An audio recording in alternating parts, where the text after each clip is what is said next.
সকালবেলা ঘুম থেকে উঠেই আমার বরকে দিয়ে দিয়েছে বোলতায় কামড়। আর আমার শ্বশুরমশাই দেখো বোলতাকে মারার জন্য কত কিছু করছে। আর এগুলো দেখে আমরা হাসতে, হাসতে আজকে অবস্থাটা শেষ আমাদের। আমার শ্বশুরমশাই একা মারতে পারল না, পাশের বাড়ির আবার ২ জন এসেছে। আমার বরই বোলতাটা মারতো, কিন্তু এখন ওর কোনো পোকামাকড় মারা যাবে না তাই। তারপর আমি এদিকে ঘর ঝাড় দিয়ে চলে এসেছি ব্রাশ করতে। ব্রাশ করে একটু হাঁটাহাঁটি করছিলাম আর এদিকে ব্রাশও করে নিচ্ছিলাম। বাঙালিদের কথায় আছে না, ১ তীর ২ নিশানা, সেরকম হেঁটেও নিলাম, এদিকে ব্রাশটাও করে নিলাম। তারপর ঘরে এসে জল খেয়ে ওষুধ খেয়ে নিলাম। আর এদিকে চলে এসেছি রান্নাঘরে। রান্নাঘরে এসে সবার জন্য চা করে সবাইকে চা খেতে দিলাম। আমি নিজেও চা খেয়ে নিলাম। অনেকদিন ধরেই আমি কলা খাই না। প্রেগন্যান্সিতে কলা খেয়েছি কিনা আমার মনেই পড়ে না। ২-৩ মাস ধরে আমার প্রচণ্ড হচ্ছে পা ব্যথা করে। তো মোবাইলে সার্চ করে দেখলাম কলা খেলে পরে, জল বেশি করে খেলে পরে নাকি পায়ের ব্যথাটা অনেকটা সারে।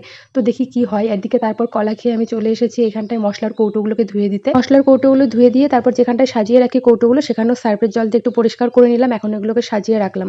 আর জানো তো, রান্নাঘরে যেহেতু রান্না হয় সবসময়, তো উপরটা না তেল তেলে হয়েছে, তার জন্য আমি পেপার পেতে দেই। এই পেপারগুলো নোংরা হয়েছে তাই চেঞ্জ করে অন্য পেপার লাগিয়ে দিই।